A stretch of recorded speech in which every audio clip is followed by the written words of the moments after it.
Guys, tama ba yung kasabihan?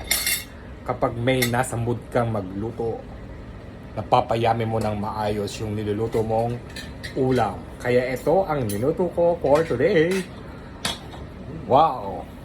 Sa amoy pa lang talagang ginugutom ka na, guys. Yummy pakbet para sa aming pananghalian for today. Ayan ako nagluto. At talagang linagyan ko lang ito ng gulay na kalabasa, okra, eggplant, ampalaya. Ayan. At linagyan ko ng konting oyster sauce. Ginisa ko lang sa bawang sibuyas, kamatis, paminta at konting asin. Ang tanging sahog namin dito yung tira naming chicken kahapon, ano? Kaya eto, mabubusog match na naman kami sa aming pananghalian together with my brother.